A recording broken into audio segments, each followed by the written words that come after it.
Hi, this is post-recording Natalia, just for pre-recording, pre-listening viewers. We did have a bit of a technical issue in this episode, so some audio is a little sketchy, but listen anyway, because it's still good. Hi, I'm Amanda. I'm Jessie. I'm Natalia. And I'm Sky. And today, we delve into the exciting world of musical theater. Oh, no, wait. Musical television!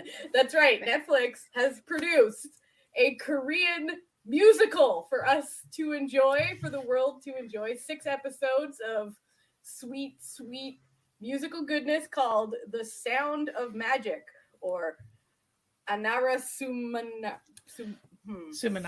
Sumanara, thank you. And that's a phrase they actually say in the show a lot. So, like, kind of by the end, you're like, I can maybe get used to the flow of it. That was the sound of magic. Hey-o. Yeah. So this is a 6-episode musical, I don't know, like fantasy-esque, fantastic drama starring Ji Chang-wook, Choi Sung-eun, and the Fountain of Youth himself, Hwang In-yup, about a girl who meets a mysterious magician and things happen. So as always, we are going to be talking about the whole show.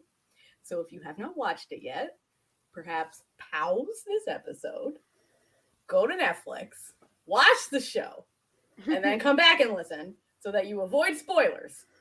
And if you don't care about spoilers, then hello, welcome. Okay, because there's going to be probably many of them as we talk about this show. And the episodes are around an hour 10-ish, I think. Yeah, it's not. There's like their standard Netflix. Yeah, they're visually stunning, fun music, good times. All right, so shall we begin the spoiler-esque version of what is happening now? It's funny you mentioned like Hwang In-yup being the Fountain of Youth because he's very old for playing a high schooler, but he doesn't look like throughout most of it. You're like, yeah, okay, but like in the last few episodes, the more he would talk, the more I was like, that's a man voice. Like that is a manly from man the very voice. second he started, you're like, oh, that's not okay at all. Like Matthew had never like seen him before, and so I just like held up a picture of him, and I was like, hey, honey, like, how old do you think this guy is playing this high school student on this show I'm about to watch? And he's like, I don't know, like 22. I'm like, you're wrong. He's over 30. And I was like, no! Like, you're terrible at this game. I mean, like, they dressed him well for the part and things like that. And the haircut was right and things like that. But, like, his voice, Yeah, and his voice. While he is too old to be playing a high school student, he did do an excellent job. So we can. He's still only 5 years diff from the main female lead, so it's not it's not, you know, that crazy. It's not like creepy. Like, let's be honest. Like in most shows, the high school students, And in a nice, nice for the actress who played his mom, she is almost 50. So like, they did not cast somebody who's like 5 years older than him to play his mother. That's always terrible. That I'm always just like, she looks super young. I will say she looks very gorgeous woman. For 50, like, hello. I wish. I always see like we're talking about Kim Hee-eun, by the way. She's an excellent actress. I always see these actresses and I'm like, oh, if I look that good, like I don't think I looked that good when I was 20. Like ay. But then again, I don't have a dermatologist take right. I don't have so yeah. It be what it be, I'm allergic to sunscreen. I'm already screwed from the get-go on the whole, skincare thing. Rough. But it's all good. So it's about, do you think like 2 songs an episode as far as song? I would say. Yeah, and sort of like, musical numbers as it with like. And not all of them have choreography necessarily, but some of them do. Yeah, some really cool choreography. That first opening choreography was so cool, and so like suddenly they're dancing on the side of the building, and I was just like, Oh my god! Is this gonna start with like this mass suicide where they're like dancing up the building You and then never the magic know. You never like, know. It's a K-drama. Anything can happen. There are dark aspects to this show, but that did not happen. That did not happen. That is not one of them, thankfully. But, goodness. I you're just not sure. You're like, this is really cool and fun, but like, what happens when the magic turns off? Like sometimes in musicals, like it sounds really cool and fun, but it's real not cool and fun in context of like. That's the entire story, though. Nothing is good and fun on this, and it's masked by this illusion of the magician. Yeah. And you see that in the end, the reveals. It's just always been masked by him. Yeah. I loved a lot of the depth of the story, like with that, and how it was a slow reveal. It's not like it was always the interaction between the magical aspects of the story and then the reality, and then how that you slowly did kind of learn more about. Really kind of it never was even to me like they didn't lay it out on a plate. No. Like you really had to be paying attention and things like that. And I appreciated that. It did take. I like it when shows leave it up to the viewer to understand interactions between things. Spoon feed, like, and definitely, and I think musicals are often good with that too, because you do. And if people aren't used to musicals, which is totally fine, like if you're not used to watching them, like you're not used to the interaction between suspending disbelief about people are suddenly breaking out into song and dancing, like that is not a typical thing that happens in a story. So you already have to do that some, and so if people aren't used to making that logical leap, but then when we had these huge aspects of magic to also put in there and have to figure out like, is it really happening? Is it not? And then the female leads characters struggle with figuring out if she wants to believe or not, and how her life shaped that. Like it, of course, showed her entire struggle with that. And I thought that was just really, really good. I kept being impressed. Like I liked it from the get-go, but each episode, as it got deeper, I really appreciated all that. My son walked in when I was watching the second to last episode, and he's like, "So is this like real magic or like what's going on here?" And I said, "Well, that would be the question, my love." Like, I said, "I don't know. Is he hypnotizing her? Is this magic? Is it their imagination? I don't know. That's why I'm watching." He's like, "Okay, cool." He's a stage magician, but maybe he's also a wizard. Maybe. But I wasn't expecting that aspect. Is based on a webtoon, which I had read many years ago, like, because the webtoon was published in 2010. And then I read it probably about 4 years ago, I would say. And follows it very closely. Like, if you read the webtoon. But when I was reading the webtoon, because, like, you never know with webtoons, right? Where I was just like, is this going to... be creepy in a bad way. This is gonna go groomy and but it doesn't. So if you were worried upon witnessing, like, is this some sort of weird, inappropriate love story? No. Well, but it's good to point that out about the webtoon too, because there are some times that when a webtoon gets adapted to a movie or a show, the writer of the show or whatever, they decide to take that out, and then you get to that, and then you go and you look up the webtoon, and then you're like, well, poo. This is not what I was expecting. Oh, sweet Jesus, no. But no, not the webtoon either. But I feel like, that's good to point out that I think even at the beginning it says like, no, this isn't that sort of story. Don't worry, because I feel like perhaps people may have like seen the synopsis and been like, ooh. Yeah, and also since it does star Ji Chang-wook, who does make a lot of romantic shows, you would perhaps assume, but no, it really is about Yoon Ah-yi and her just absolutely terrible life. Right? That it's desperately so many needs help. I kept thinking almost every episode, I had a moment where I kept thinking of, the movie Chitty Chitty Bang Bang, where, you know, magical car and everything. And then there's this scene where they wind up in a country where children are illegal, and they find this like cavern full of dirty, hungry children. And the dad is looking around and he's like, I don't know what to do, so I'm going to sing him a lullaby. And it's nice, and it's beautiful and everything. And then the lady who's there is like, that's nice. These kids need food in a revolution. And it like this drama feels like that to some extent, because it's like the magician keeps like doing something wonderful and like smiling at her, like, didn't I fix everything? And she's like, pay my rent. Like, please, God, like, I need a grown-up to step in and be a grown-up, please. Like, it's like everything that he does helps for like 30 seconds, and then it's just like, wait, you know, it's like the tuxedo mask meme. My work here is done. It's like, you didn't do anything.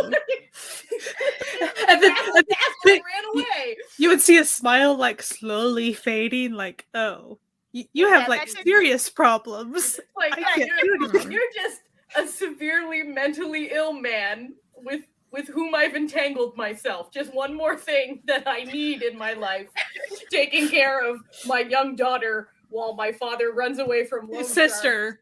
Oh, sorry, young daughter. The brain said, like, the brain is used to these stories, you know? Like, younger sister who's, like, probably about 6 years younger than she is. It's not physically possible. So the dads run away from loan sharks that are harassing her.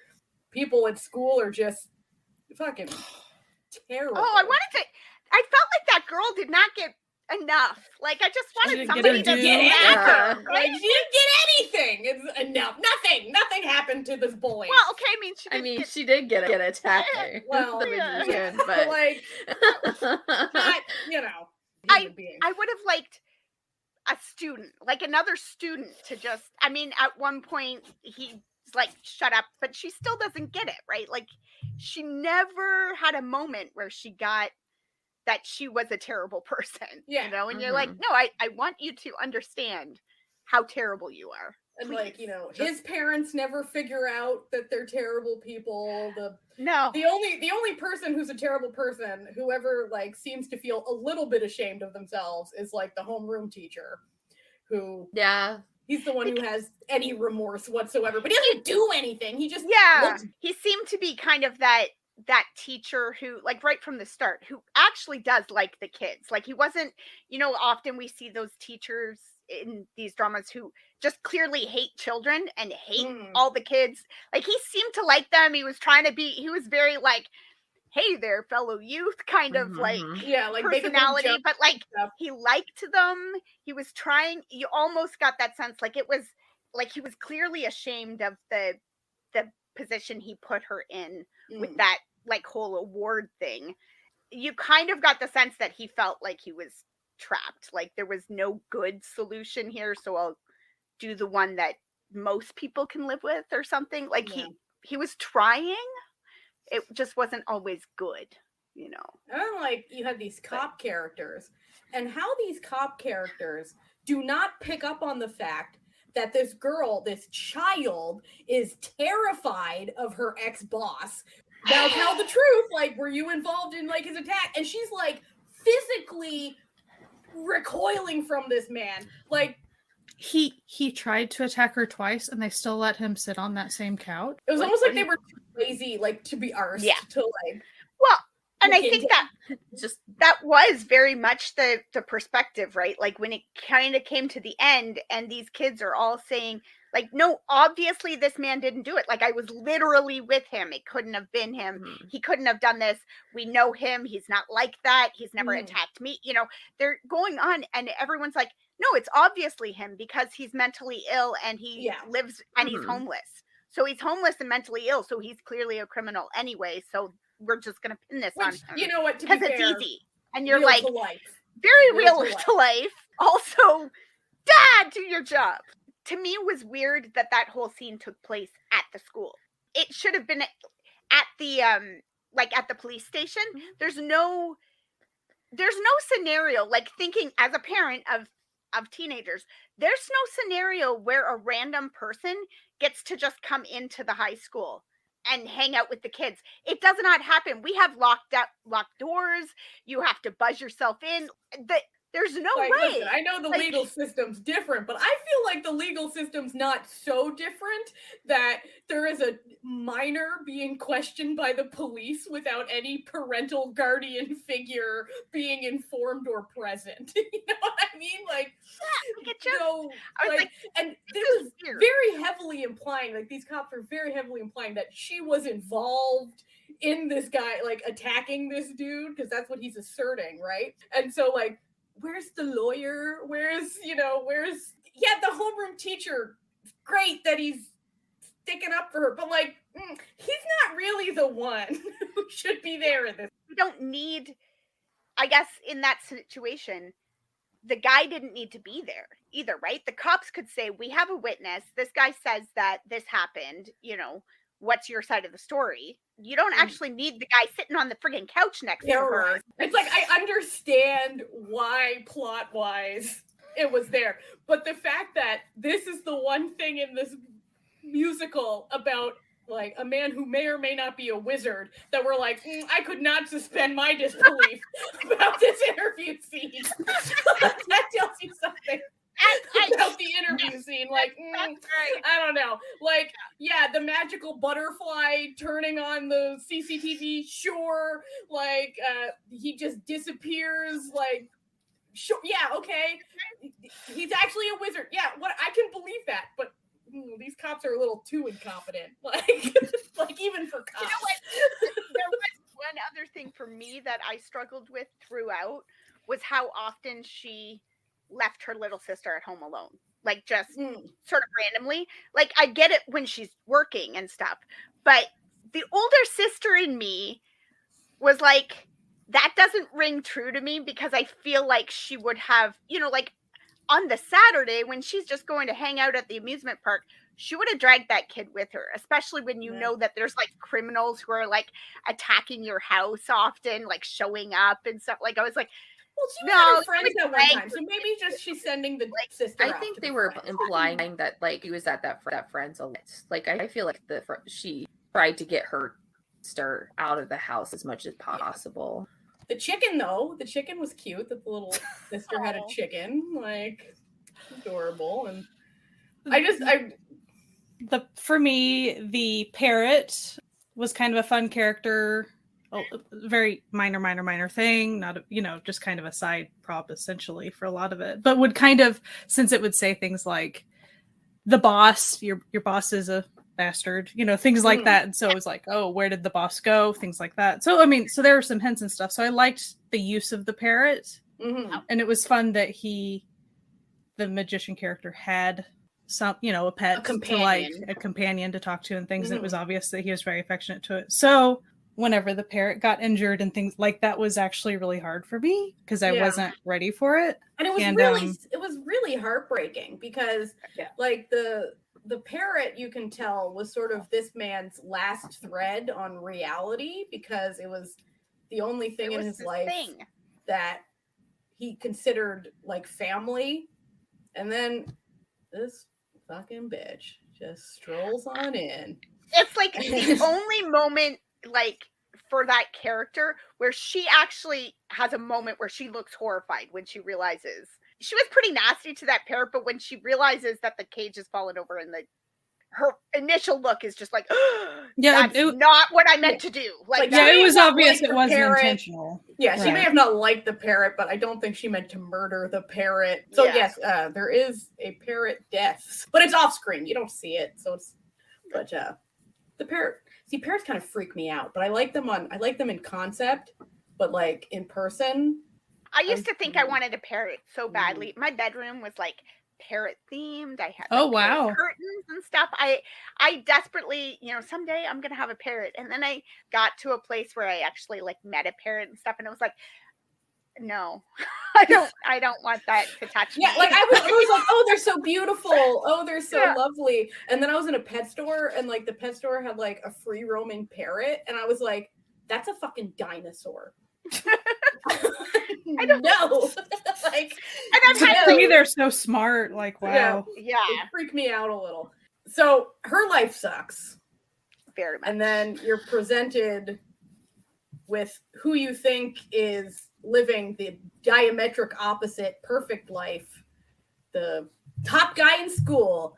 He's got a hot stay-at-home mom. He's got a judge dad who's everyone is like, ooh, he's the best. Like, he gets top marks except in math. Everything, he's handsome. Everything is great for him. Everything is not great for him. No. He is one step away from losing his mind. What I find sort of interesting is that the character of UIE, who is the main character, is sort of the bridge between like real and non il dung, because real is who Nal Dung is going to become if nothing happens. Homeless man who is severely mentally ill that everyone thinks is just absolutely crazy, because he was him. Like, you find out later in the series that Real was the character of the perfect at school, trying to please his parents, trying to do everything right. And it literally drove him insane. And then, you get illusions of this with Nal Dung, where he's constantly, scratching at his neck so hard that he has just, horrible dermatitis that just won't go away. And, he's just teetering on the mental edge at every step. And then his parents doing the literal negatives to improve his mental state. Because in this universe, all parents are terrible. Just awful humans. Pretty much all adults. Like, it's just like it was very stressful for me. Like, while I really, really enjoyed the parts I enjoyed, the story itself is not a story I would normally watch, right? Like, I don't like child danger. I don't like terrible parents and high school student stories. Like, I don't want to watch the high school stories that are rough, right? Like, that's not generally what I'm into. Sky Castle isn't your jam. No, it's not your vibe. Like, I started Green Mothers Club because I was like, oh, okay, cool. And then I was like, oh no, this is Sky Castle, but with like toddlers. Like, I'm out. Like, not the Mothers Club you were looking for. Yeah. I wanted that other Mothers Club. Like, I want like, Terrius again. I don't want that. Yeah, right? Yeah. I was like, no, this is not. Nope, I'm out.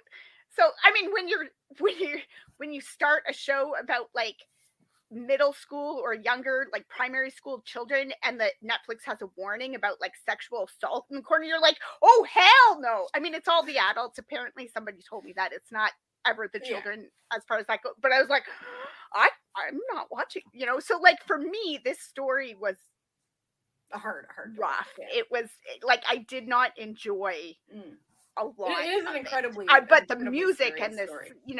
But it was just so, like, I just was like, somebody get these kids an adult, like, get them a grown adult who is a good person. Like, I just need one decent adult to like come and help these children. It was so hard to watch. What I really appreciated though about how they showed all that was how I'm gonna just reiterate how they showed it first throughout the episodes, and then eventually did say out loud, I need an adult to actually be an adult, or I want to be an adult myself. Like, first the story revealed every aspect of the stuff that she was going through, and then the other character was going through, to where I appreciated how they unfurled that, rather than, because some stories would first episode say out loud, like they would have the character say out loud, I want an adult. Whereas they showed it a lot first in this one. I also appreciated the reality that it's not like, boom, adults showed up and saved the day, because that is not necessarily reality for a lot of kids either. So, yes, a fantastical show and stuff, but some of those beads of reality for kids that don't have a trustworthy adult in their life, that doesn't mean that the adult is going to magically show up if you send a magical letter to your mom or whatever. Like, I mean, it still kept a lot of like heartbreak throughout the whole thing, but that's realistic too. It's interesting for me, like, when you're into musicals and you watch a lot of them, I feel like a lot of times with musicals, it's more like it starts out sort of heavier, dark and stuff, and things get lighter, or like magic stories or whatever, right? Like things get better, things get lighter, things get fixed in the end kind of thing. And this felt like it actually kind of went the other way. Like there was a lot more, it seemed like, lighter and like upbeat musical numbers and things in the beginning, and it just kind of got more and more weighed down as it went, and then it like brought you back up at the very end. It was sort of like, okay, but like everybody did okay, like people survived kind of thing, and you're like, it's not usually the big rousing musical number of happiness that you kind of expect from a musical, but like it's more just like it was more realistic, right? Like it was the fatalistic musical. This like, we did say this was about magic, but this is about real hard life with a little sprinkle of magic in there for you, just to like keep it from not making you too depressed when you're watching it. Speaking of speaking of musical numbers, did everyone have a favorite? Did they have a musical scene that they enjoyed the most on the series? Well, like I mentioned before, I was really quite, that first scene with the dancing in the school and stuff, I really appreciated that. I really enjoyed the way that it was done to look like, like the magician heard them talking about him and he cast a spell on them that made them dance. So like the actors and actresses did a really fantastic job of looking like they were getting like pulled into the choreography and stuff. Yeah. And I thought that was a really neat one. Song wise, I just really, really like the merry-go-round song. So yeah, this music is gorgeous in it. I really, really liked the choreography for the scene for the song where it's Hwang In-yup's character is like writing the test, and then it's just like the music keeps like sort of picking up speed, but he's trying to keep up and everything, and it's like really dark and moody, but there's something about it, like the intensity of it, that was just really cleverly done with like the lighting and stuff. I really enjoyed that quite a bit myself. I really liked the very last epilogue part, but I actually was going to ask Jessie because I knew that she would probably have insight, because like I was actually confused about the epilogue myself. Like I kind of got it a little bit, but I don't think I really got all the things that were going on. But I thought it was really cool how it looked like it was a stage production at that point. Yeah, obviously that intentionally as like at the end of this magical show, like it was an artistic choice. It wasn't like a tie into the show part. Like it's not like meant to be that you think that the entire show actually just them doing a production. Okay. But it was it was also to do the curtain call for the characters, even though the characters physically wouldn't have been together. Like the convenience store owner and the dean of students guy, like how they would.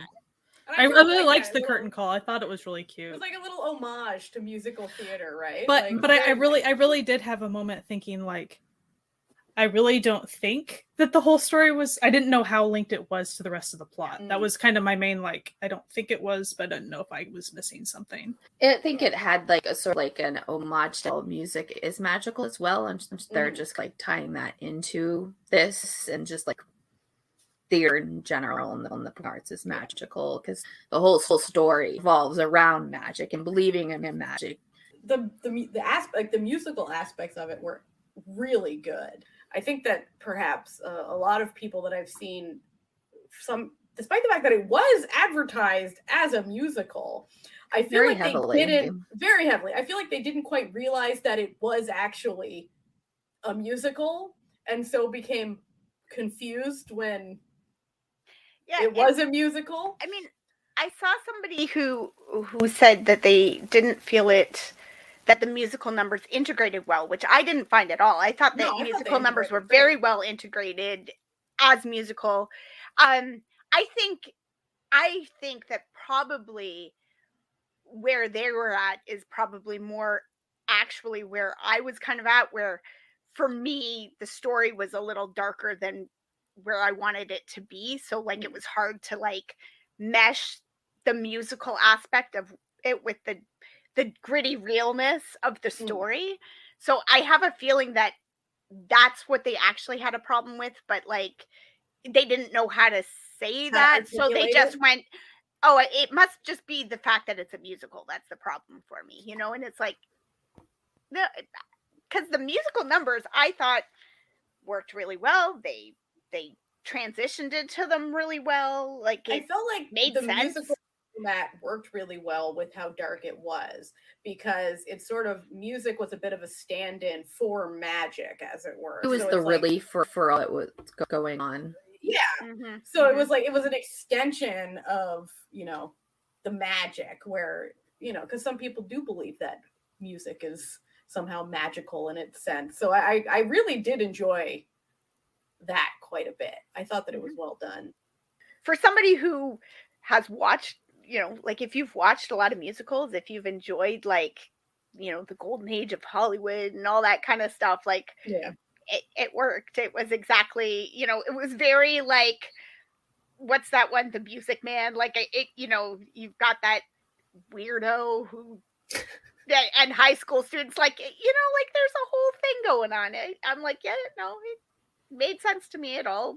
It might have been a little much if like the sort of gangsters had suddenly burst into song or something, but like they didn't. Oh, you could have done a good, like, you know, Sharks versus Jets snap as they come into scene. I would have been okay with that.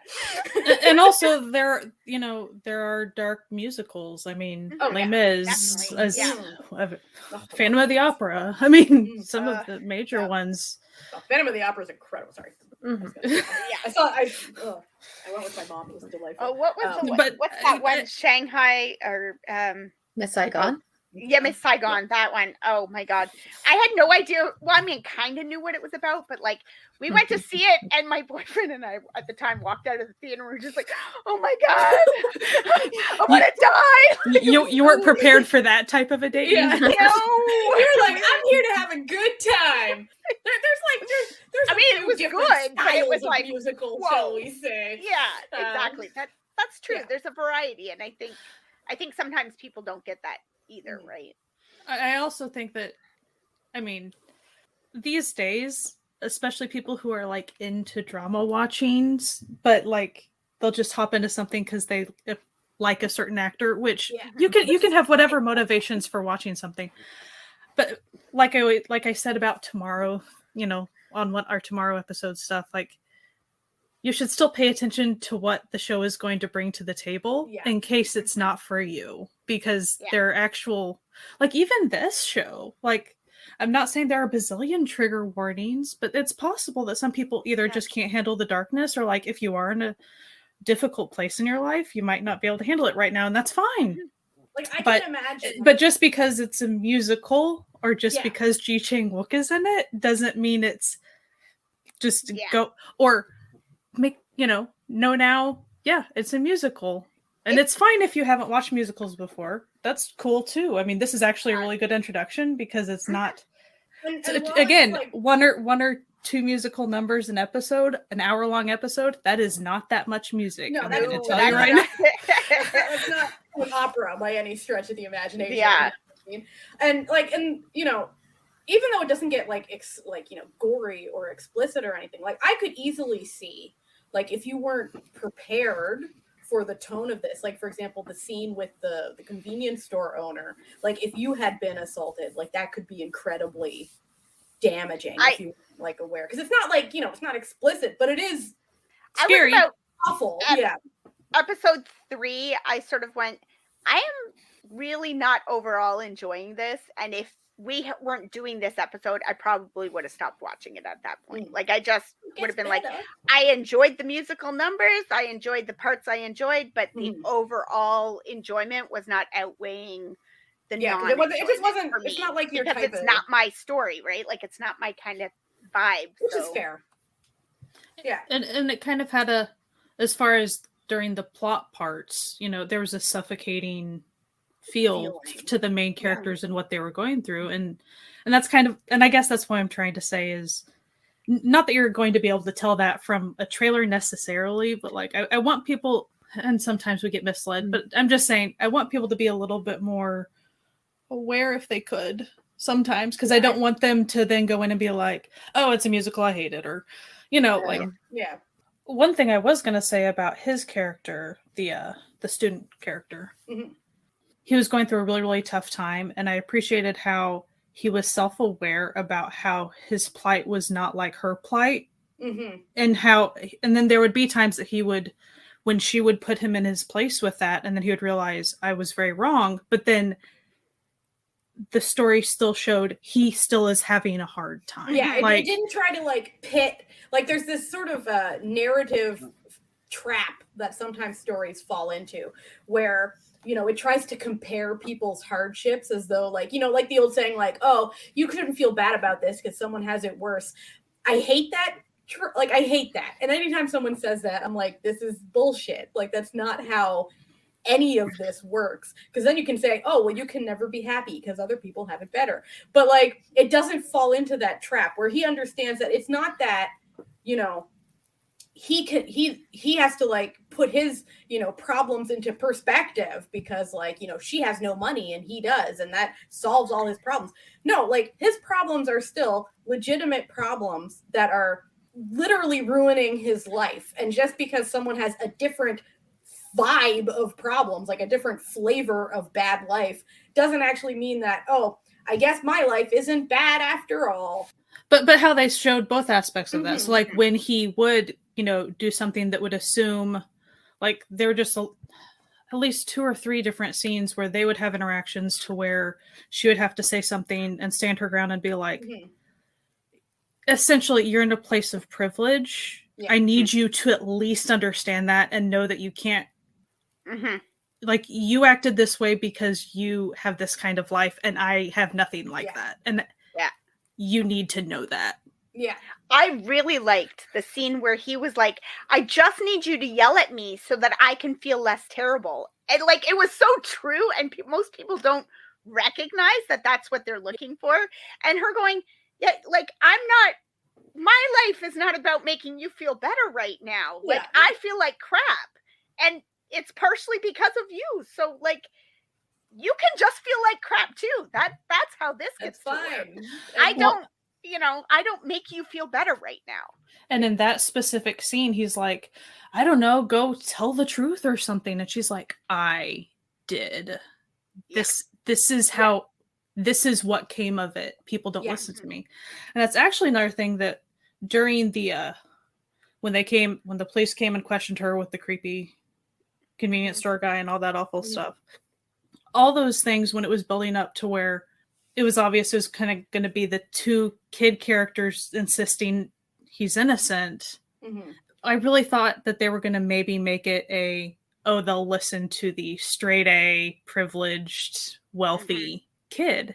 And they still didn't. And I found that interesting that they didn't. I mean, they kind of hesitated a bit because it was him. So at least they showed that.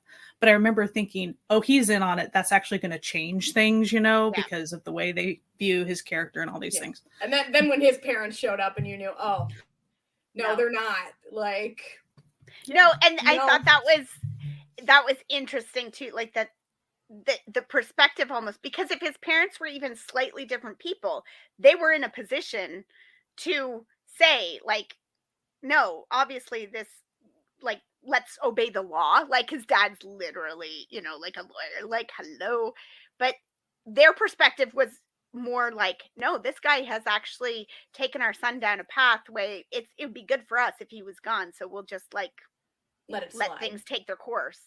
And then, and then refuse to admit that their son was wrong in what he did and be like, oh, she must have like conned him into like giving her money. And it's like, no, she never asked for any of this. And y'all are just terrible people doing terrible things. What Sky was saying earlier about how he would, have those moments where he sort of saw that, his privilege and things like that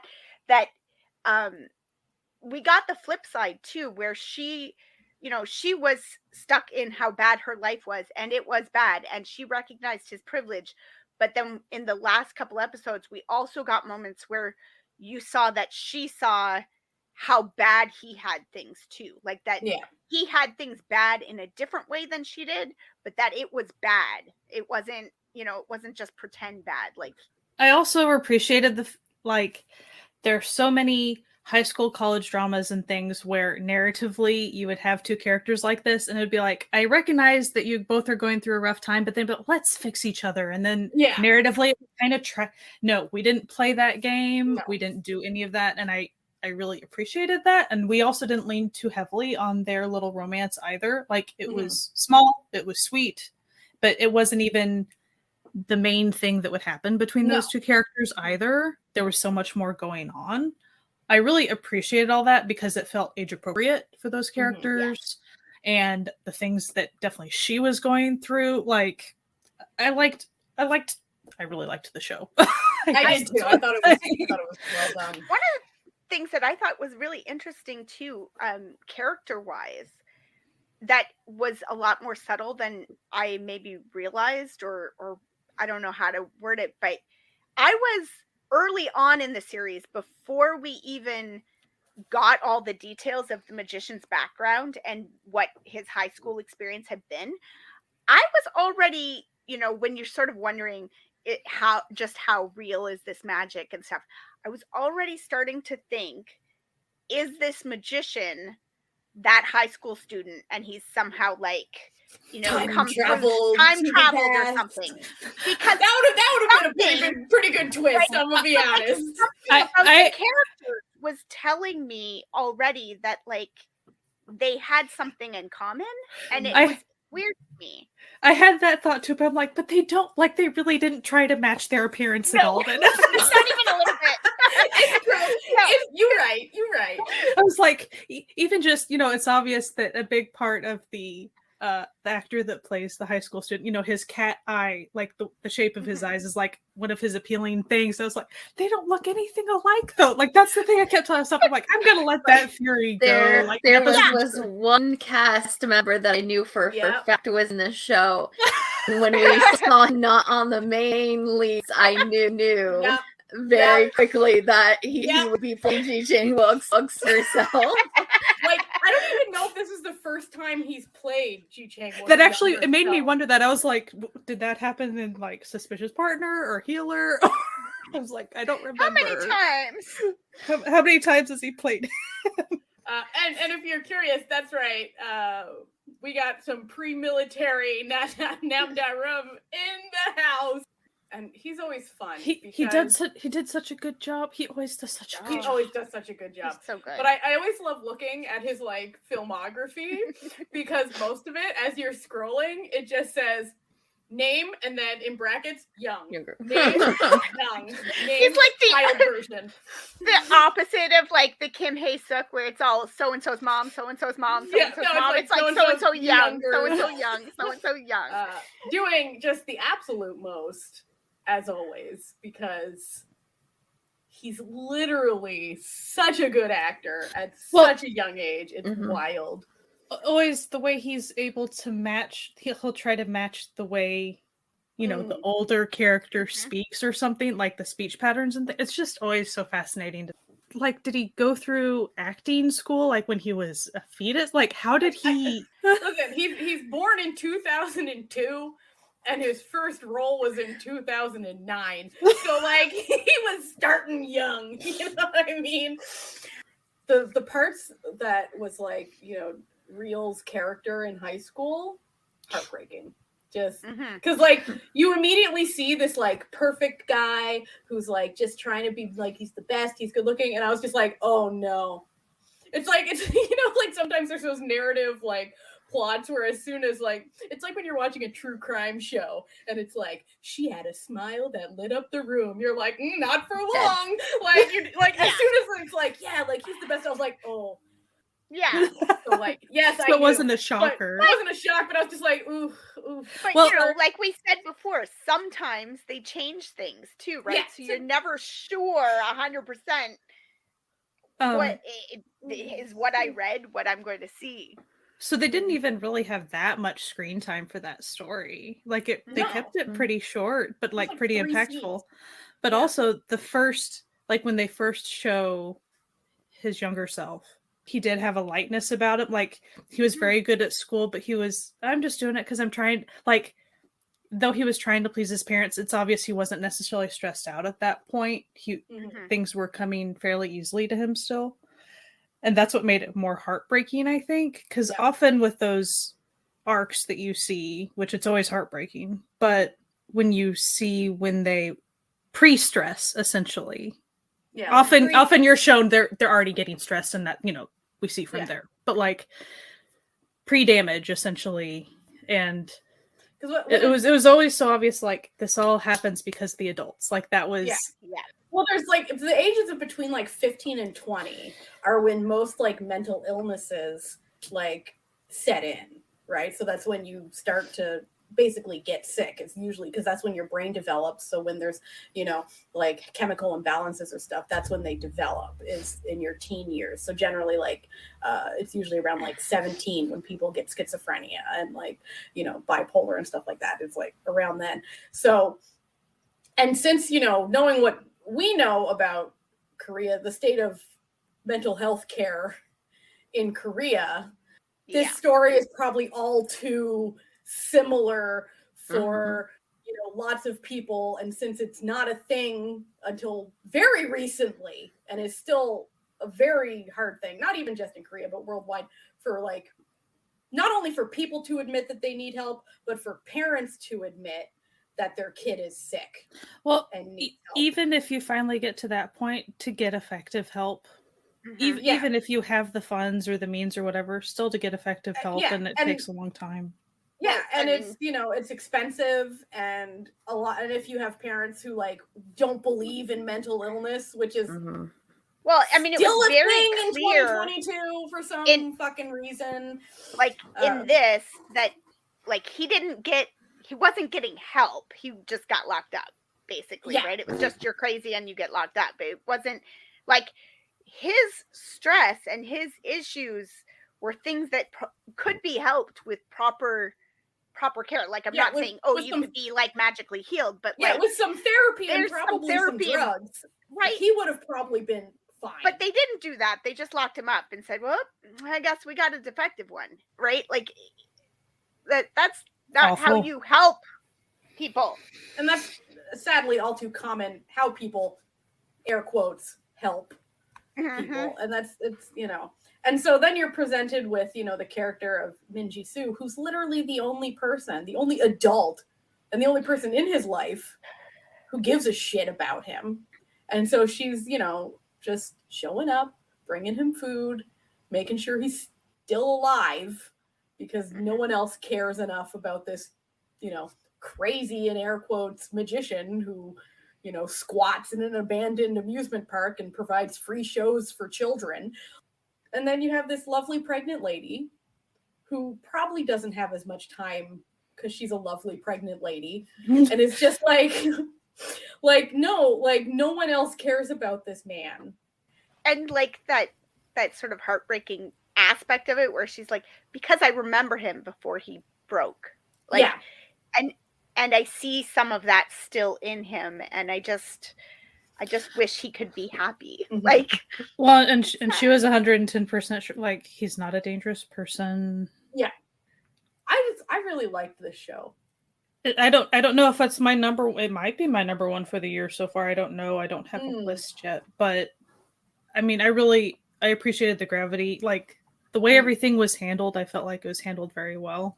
Yeah, because this is sort of like the topics that are being presented is the sort of thing that you can very quickly fuck up real bad. Like, you know, and like, even if you handle it good for 4 episodes, all of a sudden you could. But for example, like, you know, I enjoy the show Tomorrow. I'm enjoying it. Not quite the same sensitivity on mental illness, and you know, despite the fact that this show is literally part of it is like, is he actually a wizard? Like, that's like the open question at the end, like, was it actually magic all along? But it's like, this is a very realistic show that just might have a wizard in it. But it doesn't matter. The thing is that it doesn't matter if he was a wizard. And as the story went on, how the conversations he would later on have with the lead girl they were more meaningful as time went on. So like he starts off, usually the interactions were very light and yay, mad, and she was like, rent. Yeah.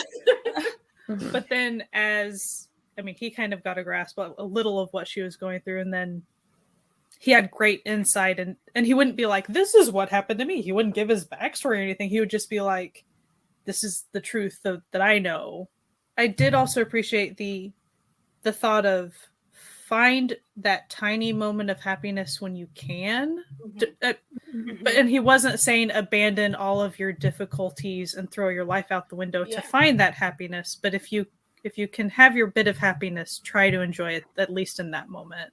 Because that's all you can have, really. Like, no matter how hard your life is, if you have those little moments of happiness, you can keep going, right? Like, I thought that scene where he took her back in time to meet herself, her younger self, and they went to, that time and how it ended with her younger self saying, I see you, and that you are okay. You got through. So I think I can get through too. Like I can, seeing a grown-up who's been through something that like what you've been through, then, it gives you that hope, that ability to like, okay, I can make it too.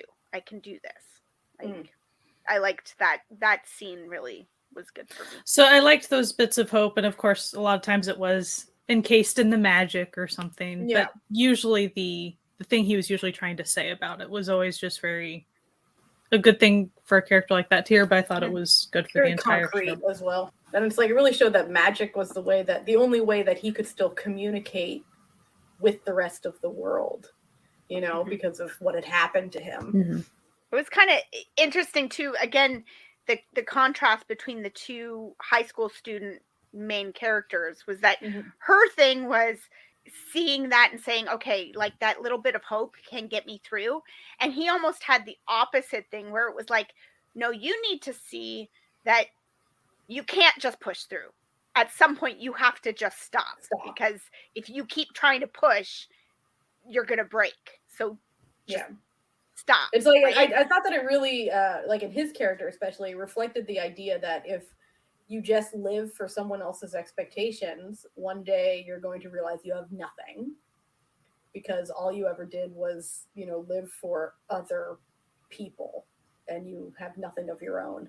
And I thought that was very well done. Like, in the scene where he's driving and then all of a sudden he's in like a field of flowers and he realizes like those two have what I am missing in my life, which is like a purpose that they have come up with on their own that touches them in a, magical, not really like air quotes, but like touches them in a human way that just doing whatever my parents expect me to do doesn't, because that just, and he's like, I don't have a dream because you haven't let me have a dream. I have your dream, which is not a healthy way to live. I did laugh when the first scene where the mom started finding all the magic paraphernalia in the house, and it was very like, magic, like it was very like, I'm watching you, like that like PSA vibe, like I found a deck of cards and a top hat. It's never too early to start talking to your children about magic. Like, I love that, like, the worst thing that this mother could possibly imagine was that her son wants to be a stage magician. Like, that's like the worst fate she can endure. She couldn't even just go, okay, cool, you have a little a little hobby on the side. Okay, nice cool. Stress relief. Like, no, like, it was just like literally as bad as if he were doing drugs. And you're like oh my goodness, lady. She's acting like she found out he was the main character from Extracurricular. You know what I mean? Like, he's running like a drug empire. It's like, oh God, he's been going to an amusement park and learning sleight of hand. How will he ever recover from this? Like, I feel like at that point he could have said, Mom, but it's really good for cheating and getting good scores, and she would have been like, oh. But I like that, like, it's demonstrating that these parents only care about their child as a reflection of themselves, but at the same time, it's like, okay, how bad for your political career is having a magician son gonna be? Like, if that's the one thing that, like, unrails your whole, facade, okay. Like, my son knows card tricks. I can't live anymore. Well, and then how not long after that was when the parents went to the school to where the dad tried to use the situation that Ryle was in as like an object lesson for, unless you attain becoming a lawyer and have people bowing and kissing your feet, you're worthless. Like, and you'll end up exactly like him. It's like well, wow, no. there's a lot of leaps. The irony. A lot of logical leaps that happened here. There's a lot of space in between there. It's a slide rule, not a like. The irony of the situation is that this parents' exact actions is what led to this, like, homeless magician being a homeless magician, but from some other set of parents. So it's just like, yeah, I get it. You're like a straight white man who thinks that just because you're in a position of power, that's the only worthwhile way to live. But like, this dude's living his best life. He's just doing some magic for kids. He has a best friend who's a bird. He's whimsical. He's happy. Like, he has really cool outfits. Oh, my God. That one, like, the suit with the flowers on the back and the, like, sort of flower lapel. And he made that all himself. He's got all sorts of skills, okay? Like, useful skills that can be transferred to other parts of his life. Like, that was some exquisite 3-dimensional embroidery on that jacket. And you think this man's homeless. You think he went and bought that? I don't think so. He constructed that himself. It shows, like, sort of the narrowness that some people can have in viewing what makes, a worthwhile life. Because I feel like a lot of people fall into a trap of the only way to have a quote unquote successful life is, job, house, picket fence, 2.5 kids, car, whatever. That's the only blueprint of a successful life. And that's not really attainable for a large amount of people, and also not desirable for a large amount of people, and also not the reality of what makes someone's life worth living. And I think a lot of that has led into, this sort of thinking has led into, you hear people be like, who don't think that people on welfare deserve food. Like that's what this leads to. This sort of way of thinking that only one way of living, getting a job and stuff, is like the right way, but it is not necessarily true. I liked sort of at the end, you mentioned the driving scene where he was driving really fast and then wound up in the field of flowers, and at the end where he says, I've realized that you can pave a path for me, but flowers don't grow on the pavement, right? Yeah, flowers grow where it's messy, and so I want flowers in my life, so I need to have some messy in my life. And like, I really liked that. And also, if you don't give people the chance to fail, people can't learn and grow. So when you see these, parental characters who need perfection at all the time, that's how you break someone, because they will never grow. They will just be stunted people. Well, I always get, just seeing, and I've learned more watching it in dramas and stuff, but the amount of hours that these students spend in school, and then the after hours schooling, and then the tutoring, and then, this character had a study booth in his bedroom. Like, insane. I always think keeping that cultural difference in mind too, because it's even more intensified. Like, it's just astounding what a typical student, especially if you're affluent and have money, what is expected out of you, and how many hours a day you are actually working on just getting ready for those tests. And it's not healthy. Like, it can't be. There you And go. I think things are awful here too. So I wasn't trying to point. No, anything. things are shit everywhere. Let's not pretend It's like just it's not. I always get struck when I see kind of in a more when it is within a show that is kind of showing a little bit more realistic view of schooling and how the things that they do have to do. It always kind of blows me away.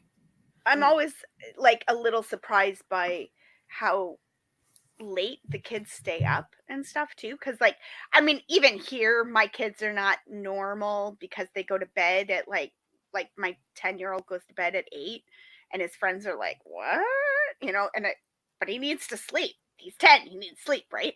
And I'll watch like dramas where these kids are going to bed at 10, 11, 12 o'clock because they have that much homework and they're 10 years old and they're doing all this homework, but they're still at school for like 8 o'clock the next morning and stuff. And you're like, that's not enough time. So any final thoughts on The Sound of Magic? Because this recording has been going on for a while. I did want to say there are already a couple of clips on the Swoon on YouTube. I haven't quite watched them yet, but they look really cute. So those are always fun to go check out. There's also a I can't remember the YouTube channel, but it's the one they do a lot of stuff with kids. They have a thing and it's book and he's doing magic with kids. So. Is that ODG? Is that the one? I think so. I think that's the one what that does it like is. the review your like career with.